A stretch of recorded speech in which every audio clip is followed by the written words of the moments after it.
Welcome to the Climate Hour. I'm your host, Bob Grove. Today, we're going to talk about climate science and renewable technologies. My guest on Zoom is Mark Jacobson, professor of civil and environmental engineering and director of the Atmospheric Energy Program in Stanford University. Mark uses numerical models to study the effects of energy systems and vehicles on climate and air pollution and to analyze renewable energy resources. Mark developed the world's first 3D urban air pollution model that accounted for all major meteorological feedbacks. And then in 2000, he used this model to discover black carbon, which is the main component of soot. That black carbon was likely the second leading cause of global warming after carbon dioxide. This discovery resulted in Mark testifying before Congress in 2007, and in his research becoming the scientific basis for lots and lots of climate legislation. Things like the U.S. House's Arctic Climate Preservation Act in 2008, the Senate's Diesel Emission Reduction Act in 2010, the European Parliament's resolution calling for black carbon controls on climate grants in 2011, and many, many more. Even the 2019 Green New Deal legislation contains goals established by Mark's research. For his black carbon discovery and modeling, Mark received the American Meteorological Society Henry G. Houghton Award and an American Geophysical Union Ascent Award. And as if that wasn't enough, Mark's group also developed the first world wind map in 2005 and showed that the actual global wind power in a given year was enough to supply all the world's energy needs. I mean, this is hard data showing that the entire world could be run on just wind energy. His group went on to develop roadmaps to transition New York, California, and Washington state to 100% renewable water, wind, solar energy. And this led to even more climate legislation. As of 2022, Mark's group had created detailed plans and grid studies for all 50 US states, hundreds of cities worldwide, 145 countries, and well over 300 international corporations to all transition to 100% renewable water, wind, solar energy. For his work in energy, Mark received the Global Green Policy Design Award, a Cosarelli Prize, the Judy Friedman Lifetime Achievement Award, and was selected as one of the world's 100 most influential people in climate policy by Apolitical in both 2019 and 2022. Mark, I could just keep going. There's so much that you've done, but I think our listeners would really rather just hear from you. Where would you like to start? Well, I mean, my work has spanned looking at impacts of air pollution, particles, and gases on climate and also on human health. And I started my career working in computer modeling, developing models to study the impacts, in addition to looking at the impacts of black carbon, for example, on climate. But over the last couple of decades, I've also been looking at solutions to air pollution and climate problems through clean renewable energy systems. And so, as you mentioned, we've been developing energy plans for countries and states and cities and towns to transition entirely to clean renewable energy for all purposes. That's namely clean renewable energy we defined as zero emissions of not only greenhouse gases that affect climate, but also air pollutants that affect human health. So basically the idea here is to electrify all energy. So if we electrify all energy, then we stop emissions. Combustion is the major source of both greenhouse gases and pollution particles. We want to eliminate combustion by electrifying and then provide the electricity with just wind, water, and solar. So that's onshore and offshore wind, solar photovoltaics on rooftops and in power plants, concentrated solar power, geothermal electricity, some geothermal heat as well, and some solar heat, tidal wave power, wave power, and some hydroelectric power. And then those are the sources of the electricity and some heat, as I mentioned. But we'd also need storage, electricity storage, heat storage, cold storage, some hydrogen. Because we're electrifying all energy, we no longer have gasoline or diesel for transportation. We'd use battery electric vehicles, hydrogen fuel cell vehicles for long distance transportation, electric vehicles for everything else. We would electrify buildings by going to electric heat pumps for air and water heating, air conditioning, electric induction cooktops. And in industry, we go to electric arc furnaces, induction furnaces, resistance furnaces for high temperature processes. And we provide in all these sectors the electricity with just wind, water, and solar. and then we'd have storage as well. So this is really a holistic system that we transition everything to no longer burn fuels and eliminate air pollutants and climate relevant gases and particles at the same time. You're saying you're eliminating all combustion, so I assume that includes biofuels, biomass, all of those allegedly green technologies. Oh, yes. Yeah. Those are, anything you burn is not green. So we want to eliminate any type of fuel that's combustion. That includes biogas, biofuels. Biofuels are for transportation. Biogas is usually can be for transportation, but often heating, and biomass, which is often for electricity generation and some heat. So we don't want that at all because it results in you combustion, you result in air pollution and climate relevant gases. If it's a biofuel, if it's coming, for example, like ethanol, which is often a replacement for gasoline, and for example, E85, which is 85% ethanol, 15% gasoline, that is coming in the United States almost all from corn. It takes enormous amounts of land.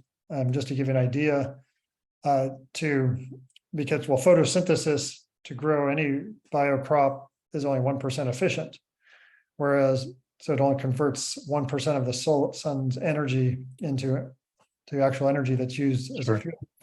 Whereas solar photovoltaics, for example, on the same land are 20% efficient, or up to 23 or 24% efficient. So you get 20 times more energy for the same land with a solar PV panel than you do with a corn for ethanol. And not only that, a combustion vehicle uses 4 times the same energy to go the same distance as an electric vehicle. In other words, of all the electricity you put in a battery in an electric car, 80% of it goes to move the car and the rest is waste heat. Whereas with an ethanol or gasoline vehicle, only 20% of the energy in the gasoline or ethanol goes to move the car and the rest is waste heat.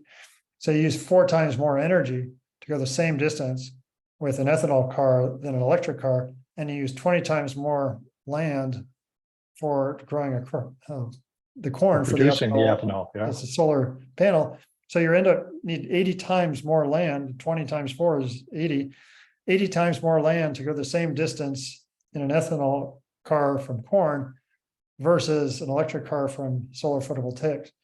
So we're talking enormous amounts of land. Then with a electric car running on solar, you eliminate all air pollutants, not only producing the electricity, but also at the tailpipe. And you eliminate all greenhouse gases. With an ethanol car running from corn, produced from corn, you still have pollution coming out of the tailpipe that's about the same as gasoline. You still have carbon dioxide coming out of the tailpipe, even though you grew the corn and taking CO2 out of the air.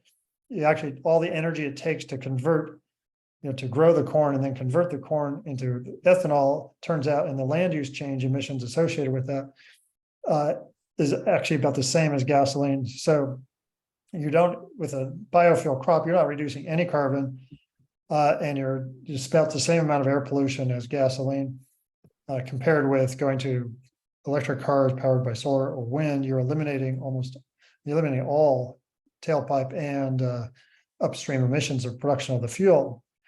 And this is an enormous difference in not only land, but also costs of energy. I mean, we did a study recently looking at a proposal to by this group that wants to add carbon capture to about 34 ethanol refineries in 5 states in the upper Midwest in the United States.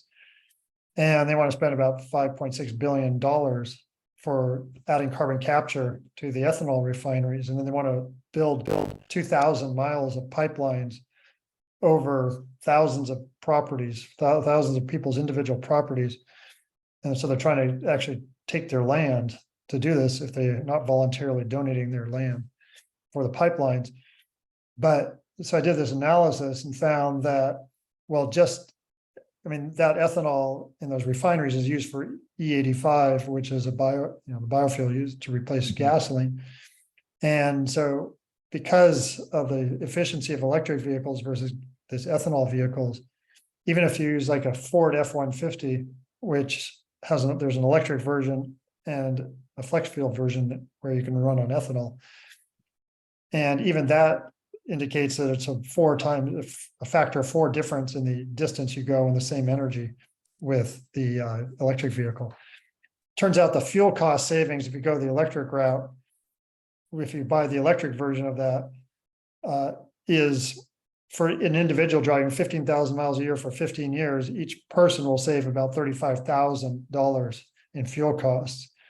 And even if the price of the car is $10,000 or $15,000 more, you're still saving $20,000 to $25,000 in fuel costs.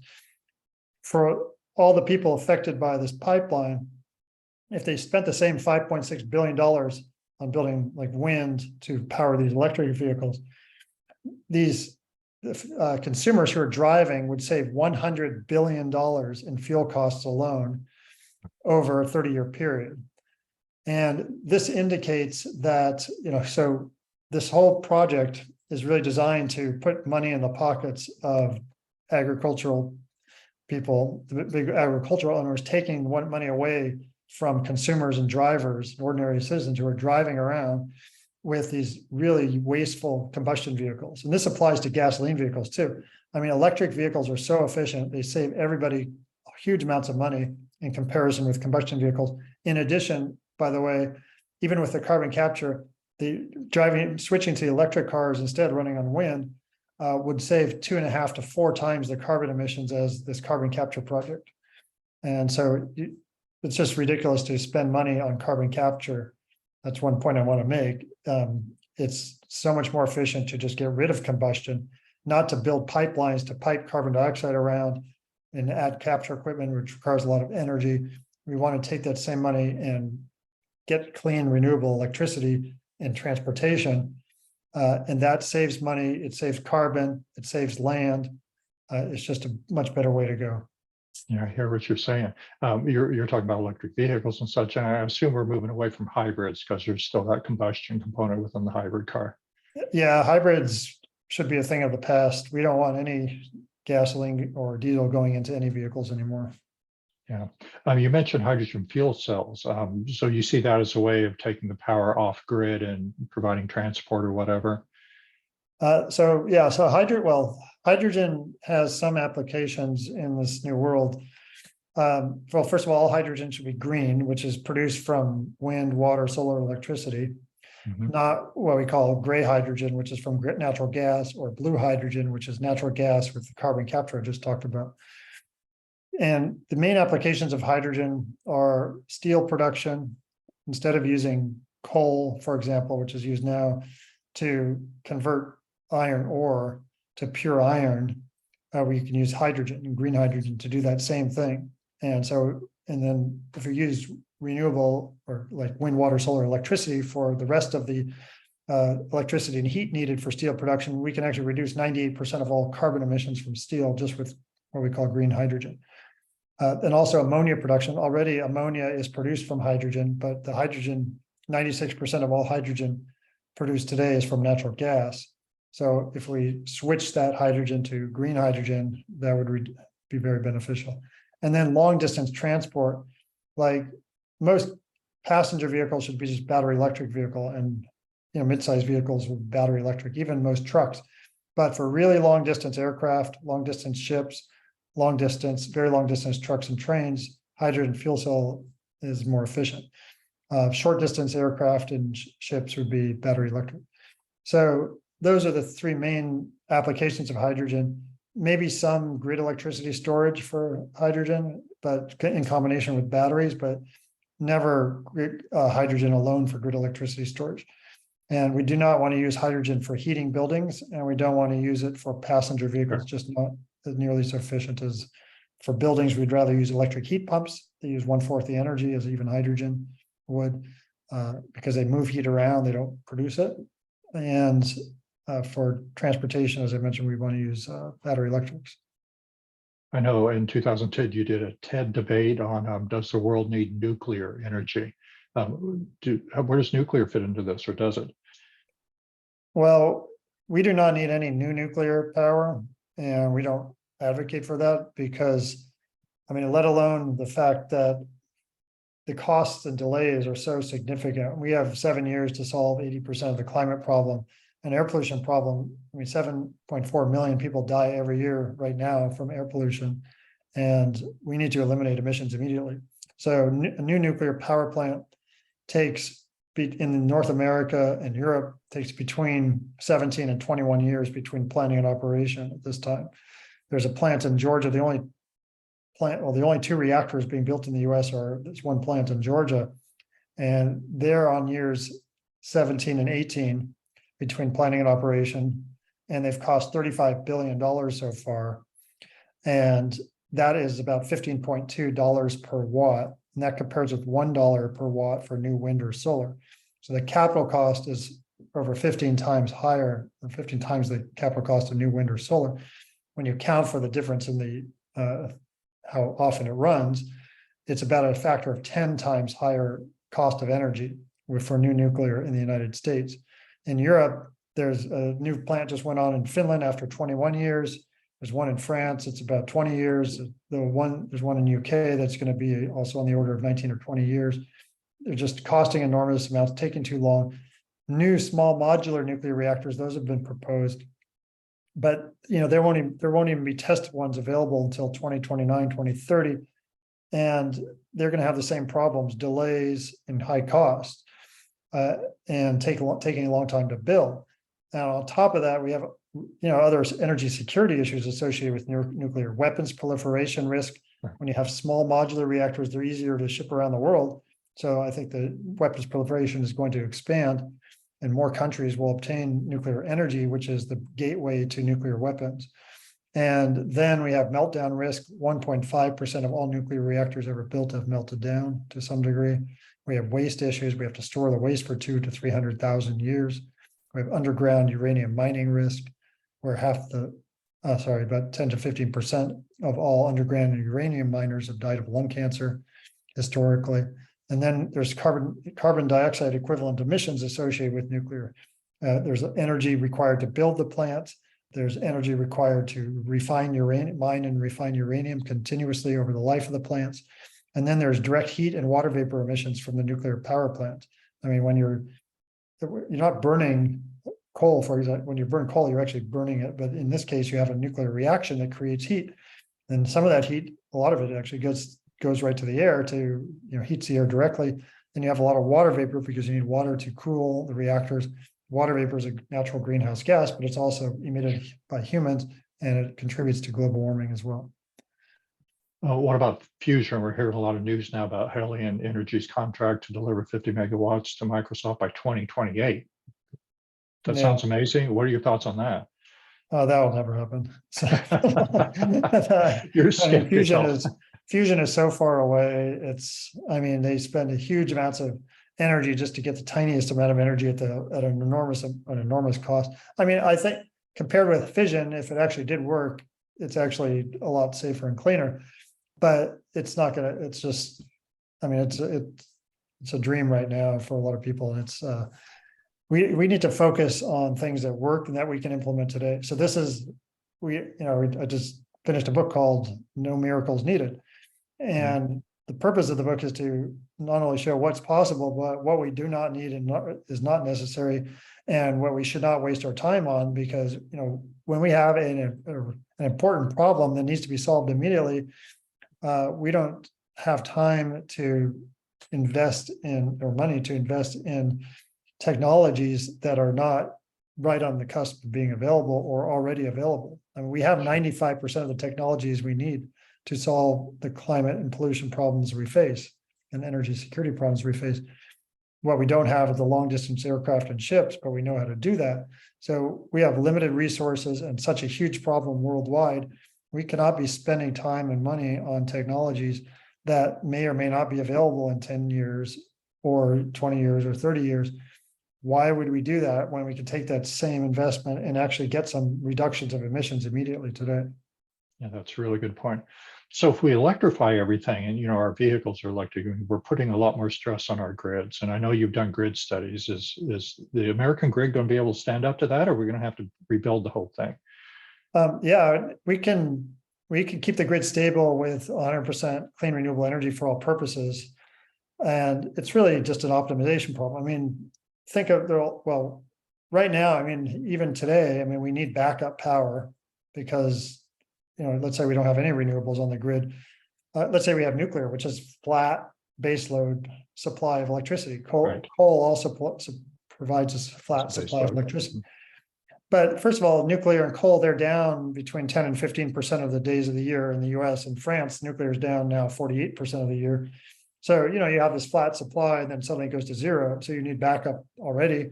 And the other thing is demand varies like this. And then if you have a flat supply like this and you have a variable demand, you also need something to meet the difference. And right now that difference is met by hydropower and natural gas primarily. And hydropower is very dispatchable. You can provide it within 15 seconds. Natural gas takes about 5 minutes to provide 100% power. So what we're going to do though is get rid of the natural gas, keep the existing hydropower, and replace the natural gas with more batteries and also other types of electricity storage, such as there's pumped hydropower, there's concentrated solar power with storage, there are flywheels, there's compressed air storage, there's what's called gravitational storage with solid masses. There's also hydrogen fuel cells or electricity storage and use. And so that's one thing. So we need storage is one way to help keep the grid stable. The other is called demand response, where we can actually change the demand. I mean, if we have a variable demand, you can give people incentives not to use electricity at certain times of the day, and that'll push the demand over in time to a later hour when you do have more renewables available. And then another way is to interconnect geographically wind and solar. Wind and solar are variable. I mean, the wind doesn't always blow, the sun doesn't always shine, but it turns out like if you interconnect wind over large distances, namely like a few hundred kilometers, if the wind's not blowing in one place, it's often blowing somewhere else. So you can smoothen out the overall supply of electricity by interconnecting wind farms over a large geographic distance. Same with solar. And then connecting wind with solar, you can also smoothen that out. So that's a third way to keep the grid stable. A fourth way is just importing electricity from outside of a region, or and that happens already right now. I mean, US gets electricity from Canada, for example. Some states get electricity from other states. Some countries get electricity across borders. So that's another way. And then by electrifying all energy, that actually helps to keep the grid stable. Because right now, we have an electricity sector. There are four major sectors: electricity, transportation, buildings, and industry. And if we electrify the non-electricity sectors, it actually creates what are called flexible loads. So, for example, a battery electric vehicle, you don't need to plug in the battery right to a wind turbine. It has a battery in it. The battery electric vehicle has a battery in it, so you can charge that battery any time of day or night. So you can use demand response to shift the time of battery charging to night by, like where I live, for example, there are 3 different electricity rates. There's a high rate that's in the afternoon, early evening. There's a really low rate between 11 p.m. and 7 a.m. And there's a medium rate in between for all other hours.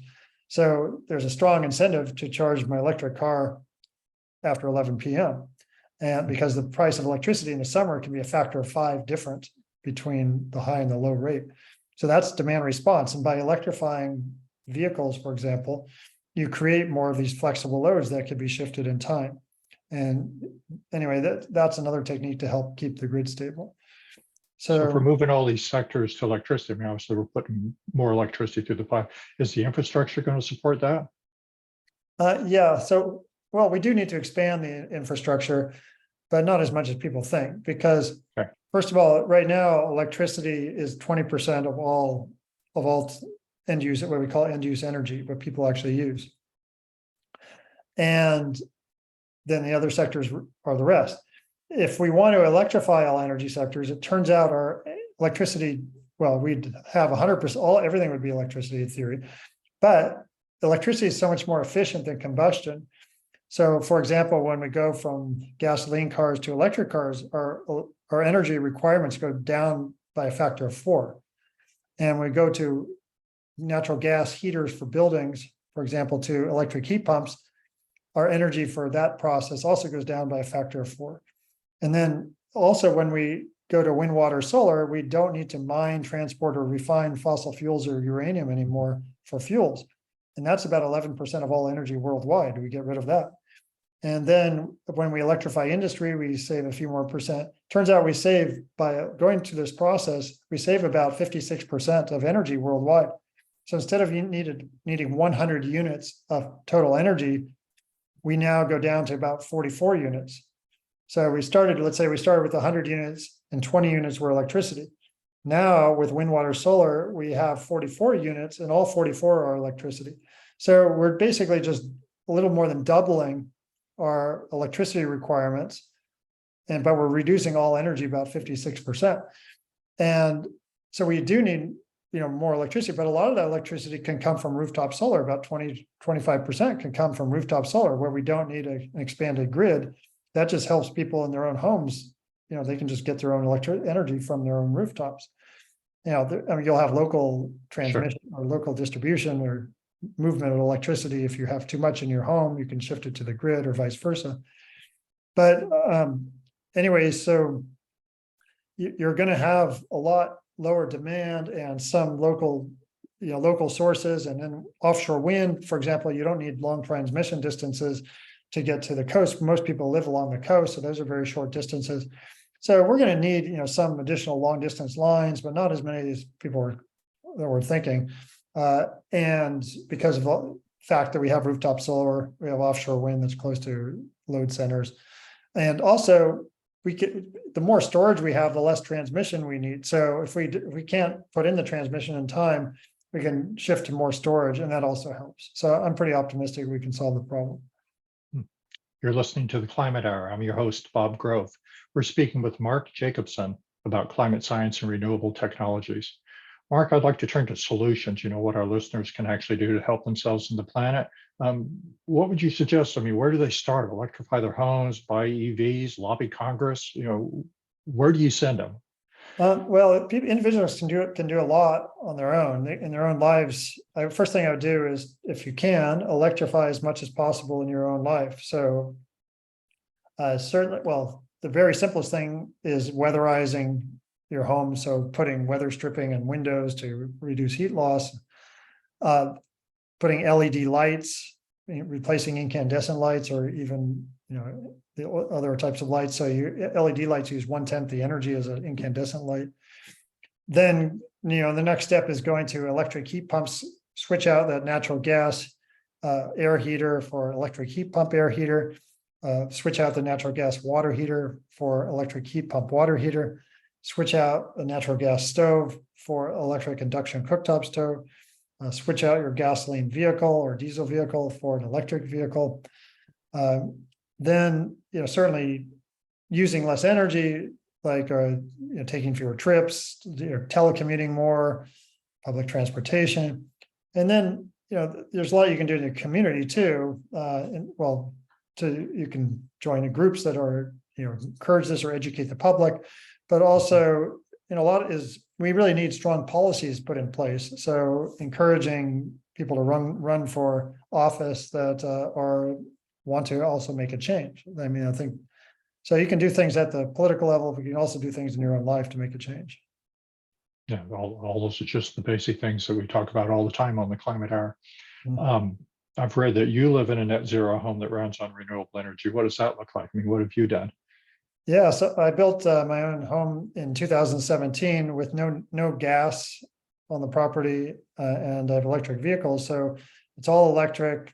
It has solar on the roof. It has batteries in the garage. It has electric heat pumps for air and water heating and air conditioning.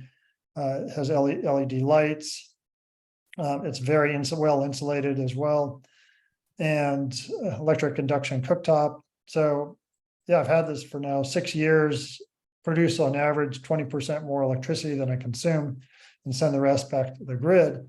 And it just, temperature is perfect in the home. It's never been more comfortable. And even on the hottest day of the year, it's just perfect temperature inside and hardly using any energy. And still on the hottest day of the year, I send back electricity to the grid.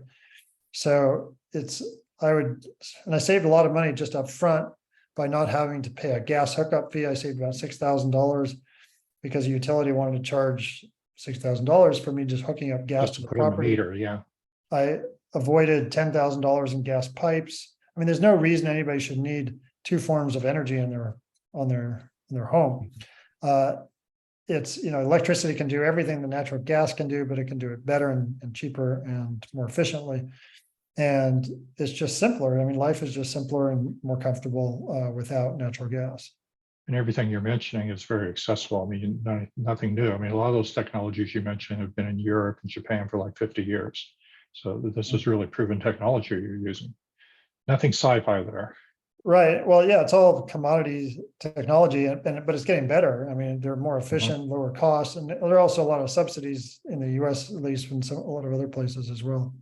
So subsidies, good point. What about climate equity? I know there's a lot of communities that are struggling to just feed this up. Obviously, they're not going to be able to afford the kind of changes you want, or they're living in apartments and they don't have access.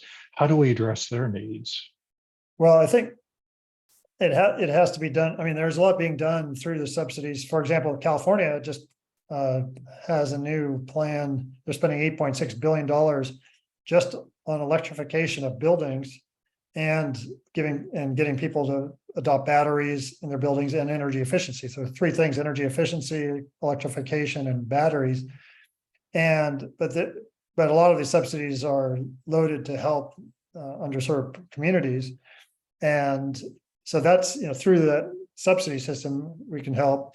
But also, I mean, the nice thing is, when air pollution affects communities that are lower income communities the most, because you get a lot of sources of emissions right near these communities. And so the solution, when we transition from fossil fuels, biofuels to clean renewable energy, we're eliminating air pollution, which means that the people who benefit the most from that are people who are living near these facilities that were emitting the pollutants that we're getting rid of. So there's a benefit in the solution, but so it's a combination of providing more subsidies and also educating the public. It's going to help everybody to transition. I mean, the fuel cost savings alone, just going to an electric car. I mean, somebody might say, well, I can't afford an electric car. Well, you're going to pay, anybody is going to pay far more for a gasoline car than an electric car over several years. I mean, even if a upfront cost of an electric car is $5,000 or $10,000 more, and in the US, of course, we do get a $7,500 tax subsidy for just buying an electric car. And that evens out a lot of cars, so they're about the same. But even if you have to pay extra, you're going to save that money really fast if you're driving quite a bit. Even if you're not driving a lot, but driving a medium amount, you'll save a bit. You'll save quite a lot. And we're talking about tens of thousands of dollars. So it's going to be cheaper to get that electric car, invest in that, even if it's initially it's going to cost more. What about other countries? I mean, we have our communities that are challenged. There's also the global south. I mean, these countries that can't afford these transitions. Is there any plan in place to help bring them along? Well, again, the transition is going to benefit every country financially. Just here's some numbers. Like, worldwide, there are 7.4 million people die of air pollution. Okay, that translates to about $30 trillion per year, based on statistical cost of life and morbidity that the world is paying for combustion. And climate change is going to cost another $30 trillion per year by 2050. Energy right now costs about 11 trillion a year, and that'll be 17 trillion per year. So the health and climate effects of energy are actually far more expensive than the actual energy costs. So if a country says, well, we can't afford to change, you can't afford not to change, because you're paying so much money, and the damage of keeping fossil fuels is so much greater than not keeping fossil fuels. But let's say we ignore the health and climate cost benefits. Costs 11 trillion today, $17 trillion per year worldwide to go to without going to renewable energy. If we go to wind, water, solar, our energy requirements go down 56%, as I mentioned, but the cost per unit energy also go down another 15%. So instead of paying 17 to $18 trillion per year in 2050 for energy, we'll be paying $6.6 trillion per year. That's a 63% reduction of our annual energy costs. That means, and then if you count the health and climate cost reductions, which we eliminate health and climate costs, we go down 92%.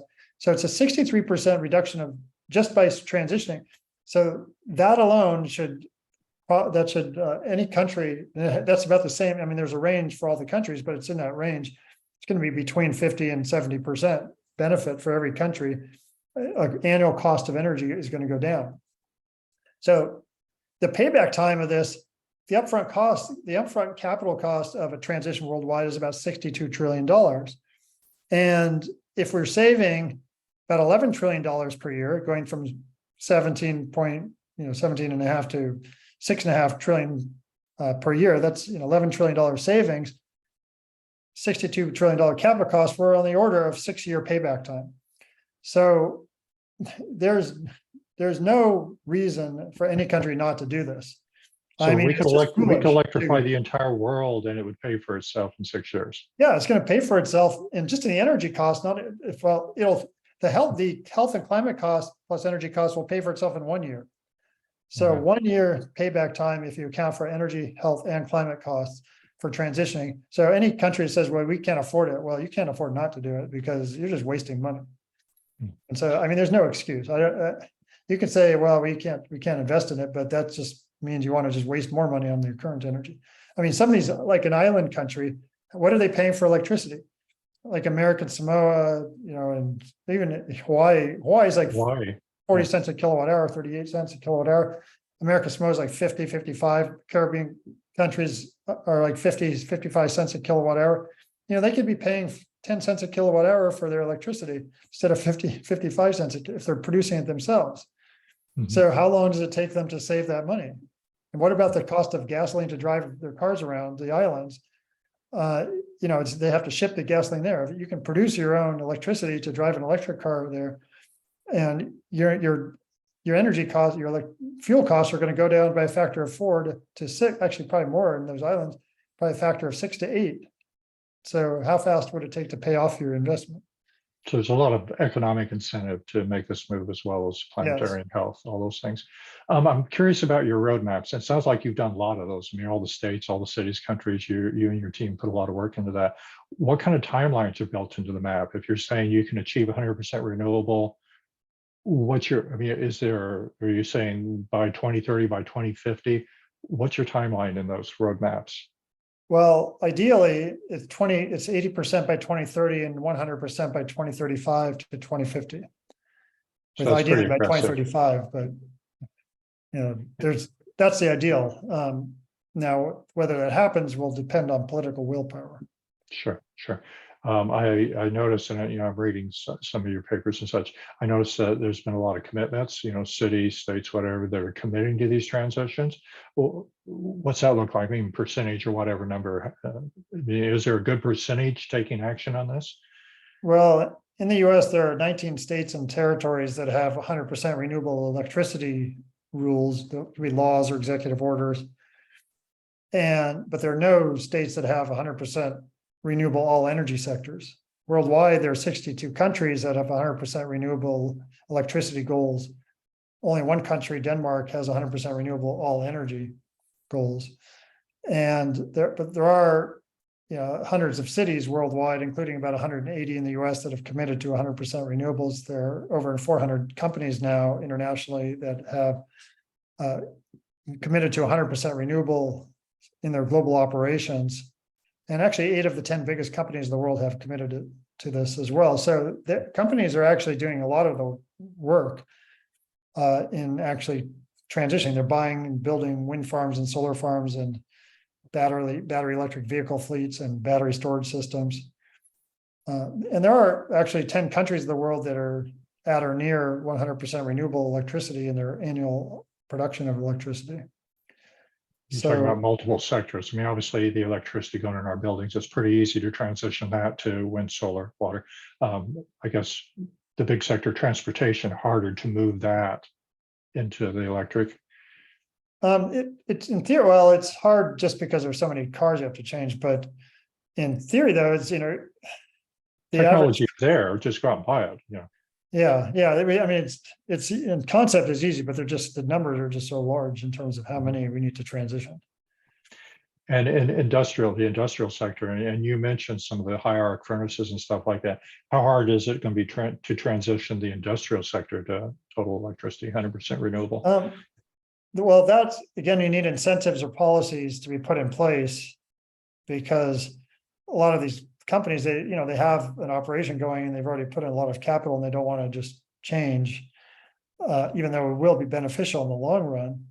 So, but technically, I mean, we can transition like the industrial sector they use electricity, they need heat for high temperature processes. There are also some emissions that are called process emissions that are due to chemical reaction. So we can provide all the electricity with wind, water, solar right away. So that helps. We can provide, well, and say right away, without changing the industry itself. If we change our grid, if we change the electric power sector, then the electricity that goes into these, It's still there. They don't have to retool. They just keep doing. Yeah, they don't have to do anything new.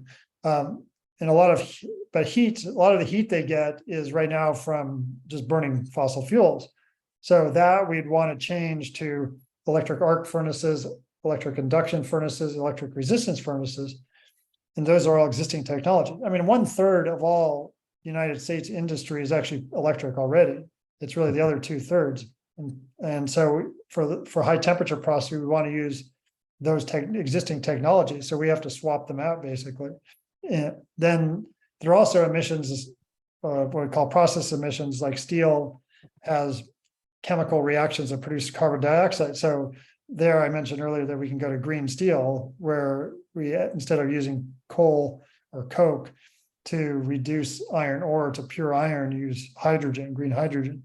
And that process, coupled with electrifying with renewable energy, results in 98% reduction of carbon emissions from steel. You can go for cement, you can go to what's called geopolymer cement, which eliminates 100% of CO2 emissions if you provide all the heat and electricity for that with wind, water, solar. And there's also recycling of cement.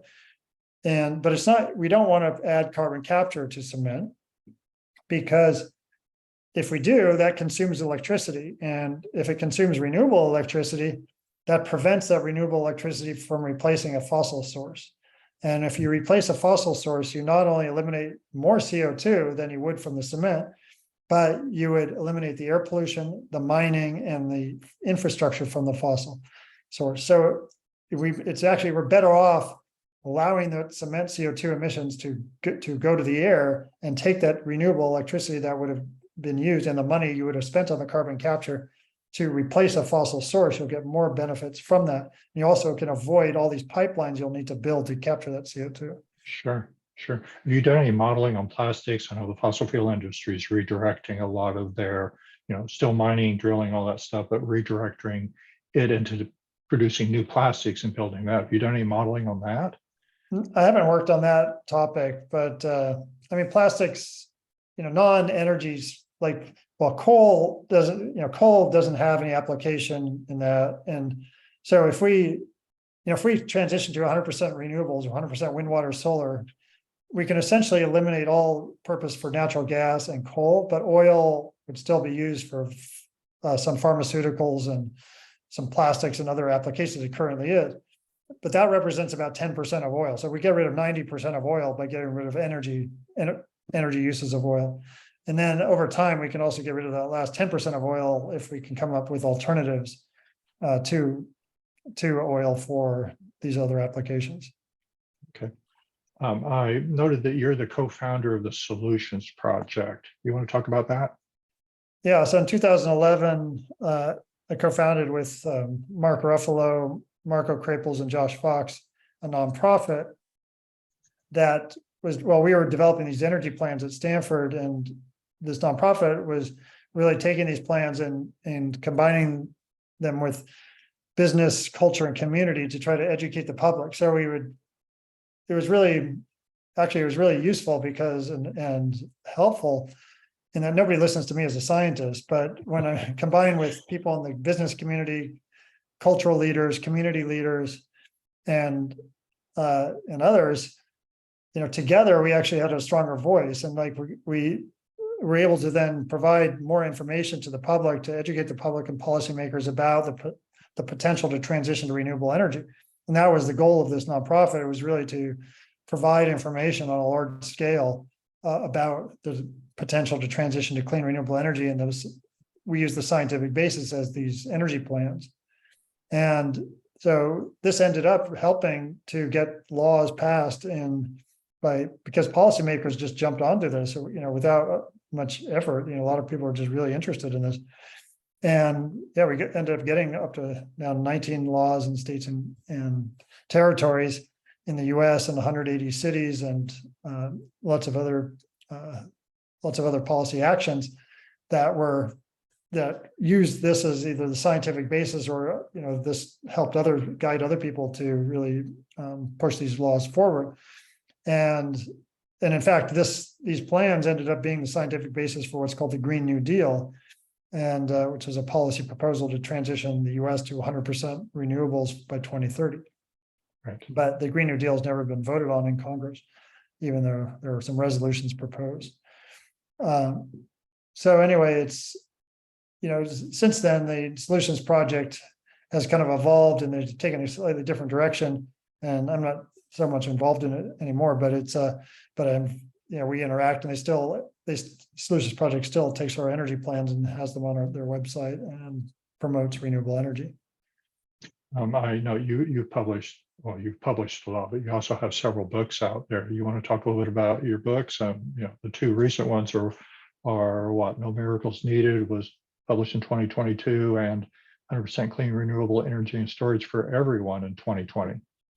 Yeah, so most of I've published 6 books, and 5 of them are textbooks for classroom. Right. The first one was a modeling book, and then I did one on air pollution and climate change, more of a science book. And then I did some revisions of those. But as you mentioned, the last 2 are really on energy, 100% clean renewable energy and storage for everything, which is also a textbook, but it has a lot of equations. But No Miracles Needed is this most recent one. And that's really a layman's version of the textbook version of 100% clean renewable energy. So it really talks about how we can transition to 100% renewables, what we need to do in each energy sector, what are the benefits, what's the cost benefits, and can we keep the grid stable? How do we keep the grid stable? But it also talks about why we don't need miracle technologies to solve this problem. We can use technologies that we have today, 95% of which are available, and to move forward. And it goes through why we don't want to use carbon capture, direct air capture, blue hydrogen, small modular nuclear reactors, bioenergy, and why geoengineering is not useful either. So what are you and your students working on now? Well, we're still working on energy plans, but we're looking at more details of the hydrogen system, looking at details of carbon capture, for example, and issues associated with it. We're looking at microgrids and actually have a laboratory now to develop our own microgrid for remote communities. Because there are a lot of people without energy. There's 1 billion people in the world who have no access to energy or very limited access to electricity, for example. And so microgrids are isolated grids that can be helpful to remote communities. And so we're trying to see how feasible it is just to power a community that's off the grid, just with wind, water, solar, heat pumps, electric induction cooktops, some hydrogen production and use, and storage and different types of storage. For our listeners who don't know, microgrids, that's off the network, but where you'd have a bunch of houses that may have individual solar and stuff, and they're all wired together, so they're sharing electricity among the community, right? Yes. Yeah. So we're about to wrap up here. Any final comments you want to make? Anything you want to share with our listeners? Well, I'll just say that I remain optimistic. I think we can solve these problems, but we have to focus. We have to keep our eye on the ball and not diverge from our goals, which are to focus on transitioning energy to 100% clean renewable energy and storage for everything. And because we just don't have time or resources to try things that are partial solutions that might reduce things by a few percent, we need to focus on things we know work that can be implemented quickly. So I would just encourage you not to get distracted by these, what do we call non-solutions or non-starter solutions. Sure. Anyway, but I do remain optimistic that we can get to the right solution if we collectively decide to do that. That's great. Thank you for joining us today, Mark. Is there any place you'd like listeners or to go to learn more about your work, website, or anything you'd like to send people to? Well, I could send you a website if you want to include one on the link, but I don't Okay, I have, can do that. yeah, because it's kind of long to to say it Perfect. orally. Perfect. So our listeners can go to climatehour.net. You'll see the listing. You'll see the links there. So thank you. And thank you to our listeners. We welcome your questions and feedback. You can learn more about the Climate Hour at climatehour.net. That's climatehour.net. This is the Climate Hour. I'm your host, Bob Grove.